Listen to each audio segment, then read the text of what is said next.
We're halfway through the week. Hello and welcome to Business Daily. I'm Jiunin. So let's get started with a glimpse of today's highlights. Consumer sentiment falls in December for the first time in 3 months following the Bank of Korea's first rate hike in 6.5 years. Both local and global stock markets rallied this year, and we take a look at what fueled the surge and whether this trend will continue in the new year. We sit down with an expert to talk about this.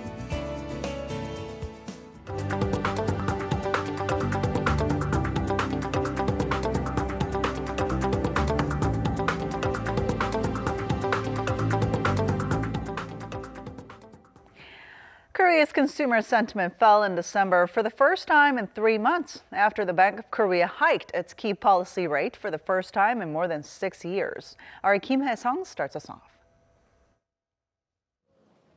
Korea's consumer sentiment index fell slightly in December after hitting a 7-year high the month before. Data from the Bank of Korea on Wednesday shows the composite consumer sentiment index edged down to 110.9 in December, down 1.4 points from November. The index continued to go up for 6 straight months between February and July, fell in the summer due to North Korea tensions, then went up again in October and November.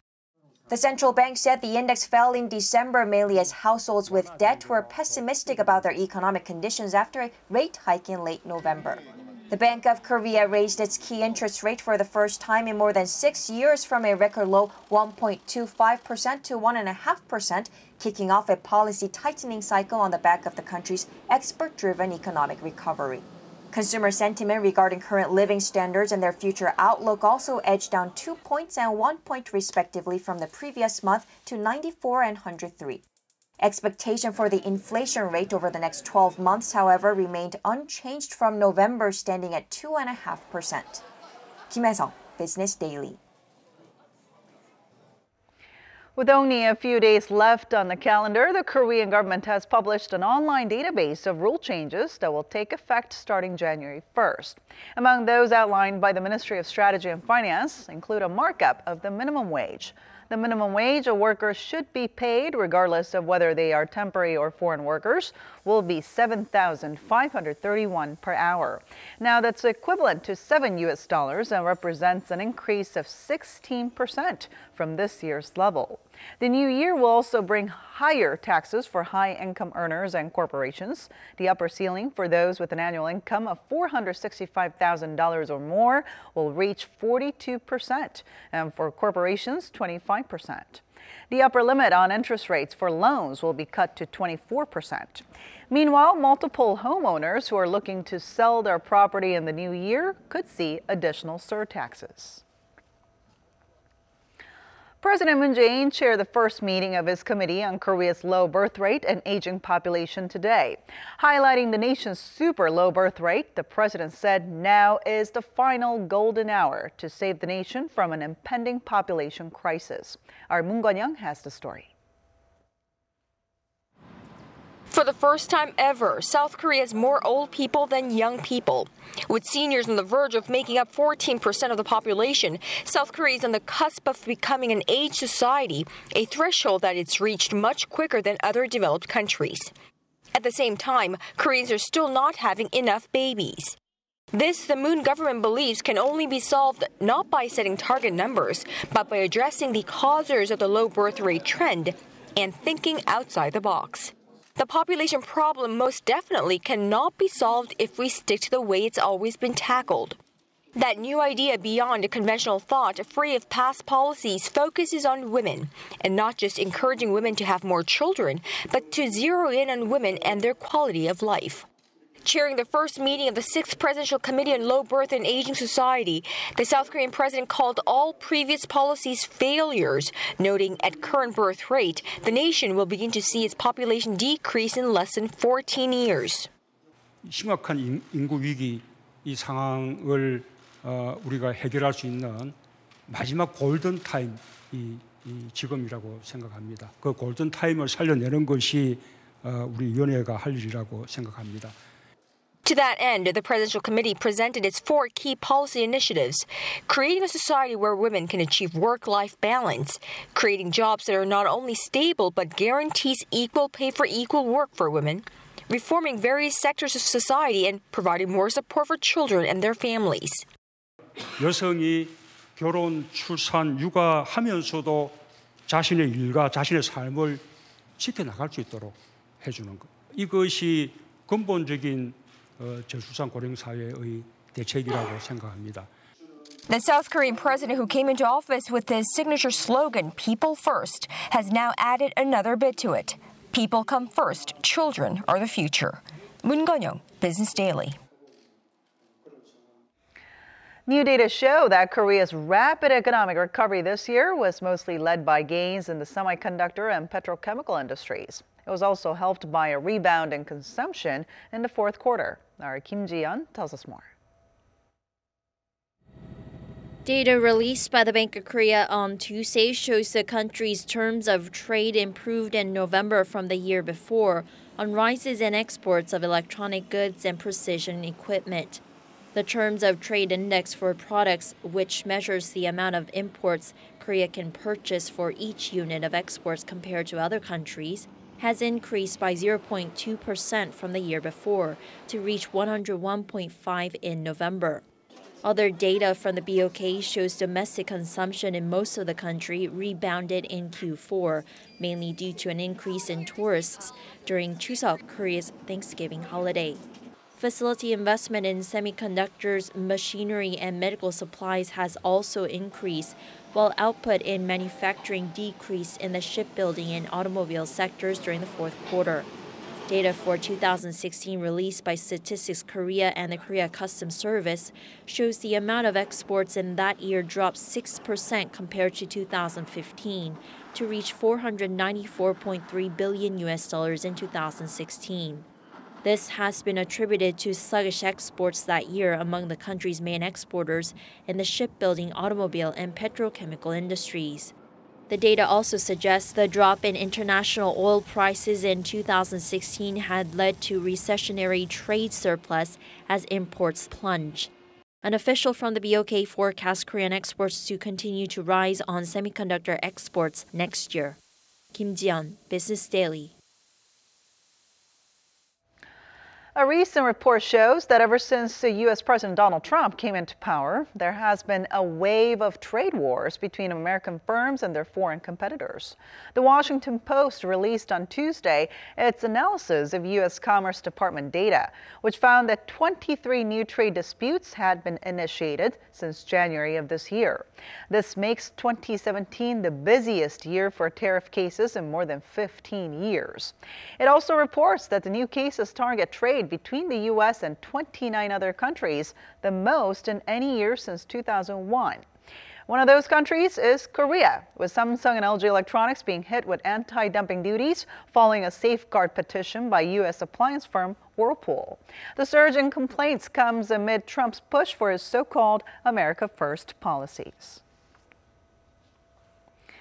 The Korean government is planning to inject $3.6 billion next year to support startups and SMEs to help them better prepare for the fourth industrial revolution.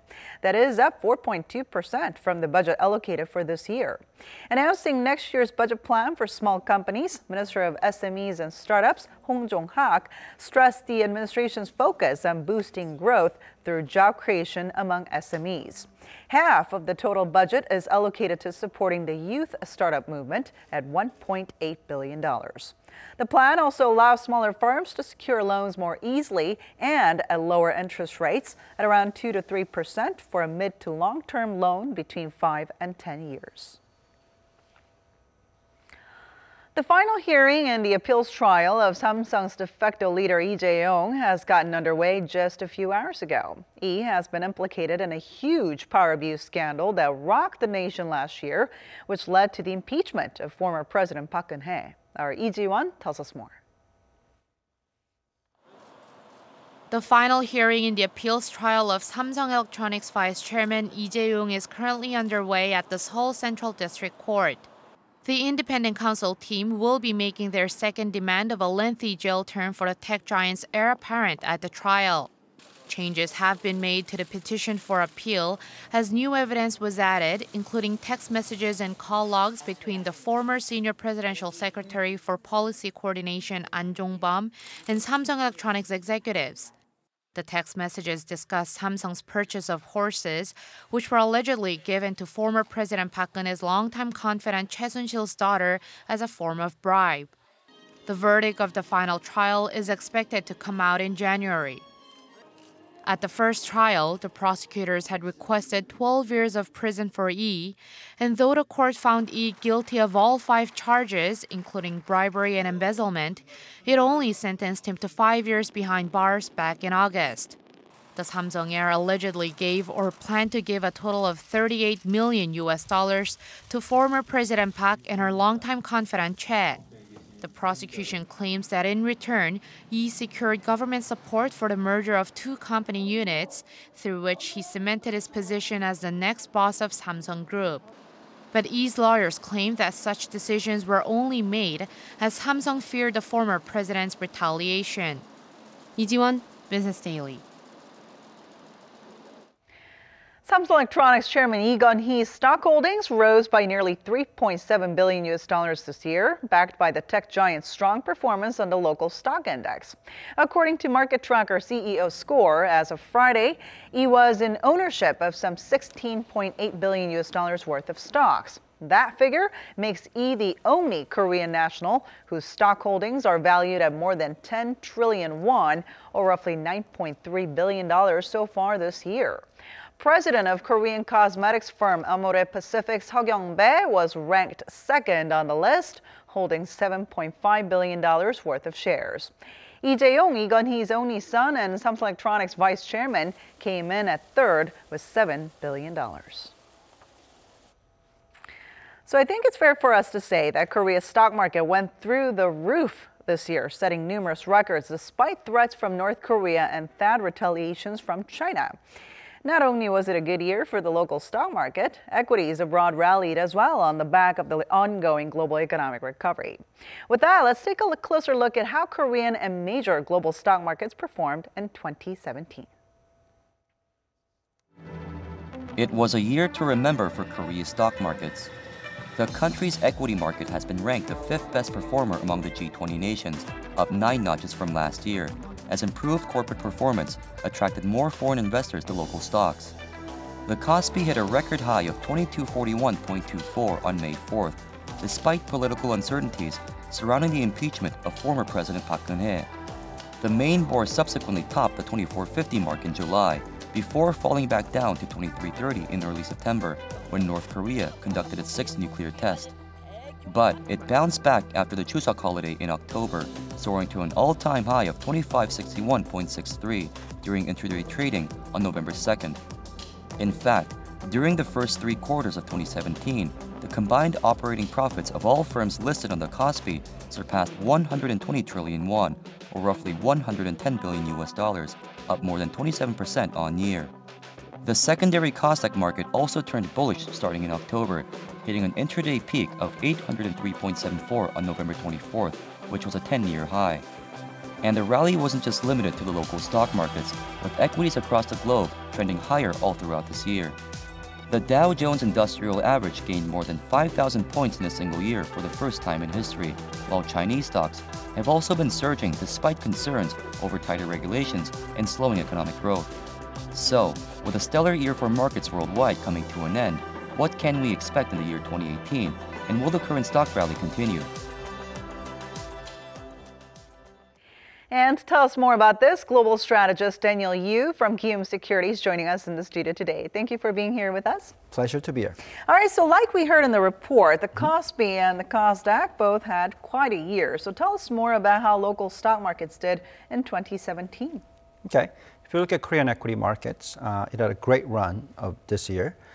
Korean markets were one of the most best performing markets among all countries. If you look at Kospi, it's up about 20% plus, which is the first time in the past 7 years. Between 2011 and 2016, Kospi index was in a box band level, compared to most of other countries that performed very well. Now, Kosdaq also did very strong run about 25% year-to-date performance. Most of the performance came in the second half of this year, following the Kospi performance in the first half of this year. Kosdaq performance had been poor since 2015, but this year it's been very good. What drove such strong performance of these markets? Obviously, it's because of the earnings growth that grew more than 25% and also cheap valuations.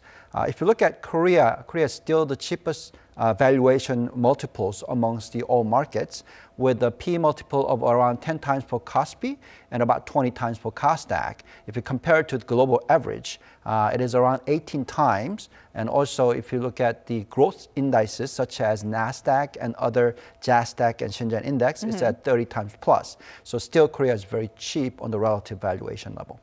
All right, now foreigner investors earned a lot thanks to the rally over the past couple of months, but things were quite different for retail investors. Right, I have to agree with that comment. The best performing sector for Korea had been IT sector and the banking sector. We identified these sectors at the beginning of the year. We were recommending to the institutional investors, but the local retail investors really did not invest into these stocks. Now, other industries other than ITs and banks, it really didn't perform that well. So therefore, the performance of the retail investors were poor probably this year. Only industry that performed well that most of the retail investors invested is the healthcare industry. If you look at the Kosdaq, 45% of the Kosdaq index is the healthcare industries, and Kosdaq index is up 25% plus, and most of the local investors invested into this, and therefore it's quite okay with this. But in general, the North Korean issues and other tax issues had some drag down effect, negative effect of the performance of the Korean equity market, because if you look at the past 3 years, Korean equity markets earnings are up 100%, but equity markets only up 20%. So this is the one reason why we think that 2018 performance should be very strong. All right. And of course, it wasn't all good news for local stock markets this year, especially with China's economic retaliations against Seoul's deployment of THAAD. So what are some of the other major negative factors that affected local stock markets? There were quite a few of them. Number one is what you talked about. It kind of links into the North Korea threat. This increases the equity risk premium for Korea. And also this related into the THAAD system affecting China plays. China kind of put silent ban on Korean goods and services as a punishment for adopting the THAAD system. Also, the Korean market, if you look at it, it had skewedness towards the IT sector. If you look at the overall Kospi, 45% of the earnings comes from IT sector. And if you look at only two stocks, which is the Samsung Electronics and SK Hynix, they are 40% of the Kospi earnings. And if you look at it as an overall index, it's about 30%. So it's a very strong skewedness towards two companies. And that was one of the reasons why performance wasn't coming through towards the second half of this year. And the last factor is because of the government regulation becoming a bit tougher. We heard that interest rate hike that happened recently. And also there's quite a bit of a regulation regarding the property market. Right. Also, there has been increase of corporate tax rate, as well as the individuals investing into equity market taxes. So these are reasons why the performance has been a bit dragged down. Now, some are even saying that the Kospi will surpass the 3,000 level next year. So what's your outlook on the overall outlook on the local stock market for next year? As I said, I think it's quite cheap still. We think that the Korean equity market is still upward trend. And also, probably the strongest performance is yet to come. Okay. We think that lowest level of the Kospi index peak should be well above 3,000 over the next 2 years. And we believe that it will even break well above 3,300. Wow. So if we calculate the performance, somewhere between 25 to 35% over the next 2 years. That is quite strong performance, I think, expected. Now, why is that the case? Because of the strong earnings growth that you're seeing with the global economic growth recovering. And also, Korean companies are improving in terms of corporate governance. So most of the valuation discount would continue to decrease in the future. So overall, earnings growth and corporate governance issues should be the main leading reasons why equity market should do well. next All year. right. So what has fueled this year's global stock market rally, and how long do you think this will continue for? And also, what are some of the factors or countries that we should keep a close eye on in this regard in the new year? Right. I mean, if you look at global equity market this year, it's close to around up about 15% to 20% depending on which market. Why is that the case? Because of the economic growth recovering, earnings growth continuing, return on equity rising. This is happening on global scales. We think that how long it will last, another 2 years or so. Okay. So therefore, we should continue to be focusing on equity markets. Now, some of the major issues that we need to look at for 2018 are three things. Number one is, always we've been saying this, U.S. rate hike speed, the inflation of U.S. economy, and how much economic growth of U.S. will happen. The second factor is the China debt issues, how aggressive corporate restructuring can continue.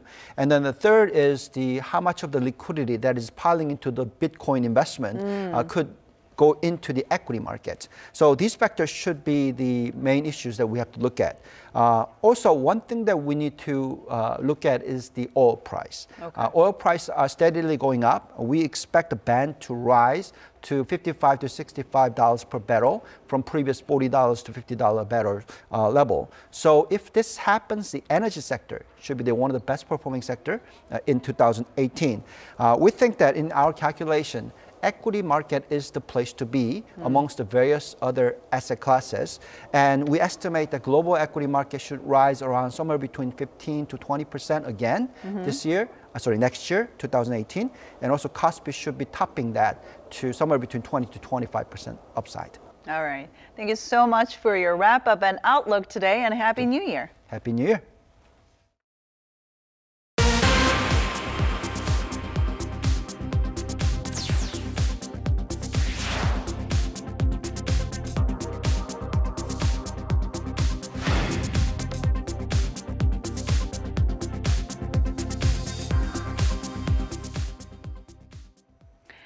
Oil prices surged to more than 2.5-year highs on Tuesday after reports of a pipeline explosion in Libya that severed the country's crude supply. Libya's National Oil Corporation says production has been reduced by 70,000 to 100,000 barrels a day, pushing up U.S. crude to more than $67 a barrel. The corporation did not state the cause of the explosion, but reports suggest a pipeline which carries crude oil from southern Libya to a port terminal in its northern region could have been attacked. Libya produces about 1 million barrels of crude a day, but supply has been disrupted in the past due to protests, power blackouts, and conflicts between rival factions in the country. Space development has long been the exclusive domain of state-funded agencies, but private companies have joined the fray in recent years to get a piece of the action. Space startups are now flourishing, especially in Japan, with some firms promising enough that they've attracted hundreds of millions of dollars in investments. Our Lee Ju-young has more. Japan is making big scientific advancements in space, accelerating the global space race. Case in point is a Tokyo-based startup, Excel Space, which attracted roughly $93 million in investments after being founded in 2008. The Japanese microsatellite maker helped Weather News, the world's largest provider of ocean weather data, successfully launch its own microsatellite in 2013, making it the first weather company to have its own. And by 2022, Excel Space says it hopes to launch a constellation of 50 microsatellites dubbed GRUS that are able to collectively monitor the entire planet. By launching 50 satellites, we can shoot the same place at the same time daily around the world. The startup envisions GRUS, which is equipped with imaging sensors to be utilized in agriculture, forestry, fisheries, and disasters, allowing users to make predictions about the areas they're monitoring. We plan to collect data on cars, ports, containers, and agriculture and provide that information to firms to help them make sound business decisions. Now, the space development has become not just a project for governments, but also for private companies as well, boosting the market as a result. While Korean firms are also making small progress in the development of miniature satellites, its market development compared to that of their Japanese counterparts is still in its infant stages. Experts also say that attracting investments will not be an easy feat to pull off at this point. It will be hard now, but I believe demand will go up in the future. Instead of developing high-end satellites like Japan, I think it will be better to go for mid to low-priced ones and raise efficiency. With the field continuing to expand around the world, experts also emphasize the need for an intra-governmental body to support the fledgling space industry for dominance in the race to the great beyond. 이주영, Business Daily.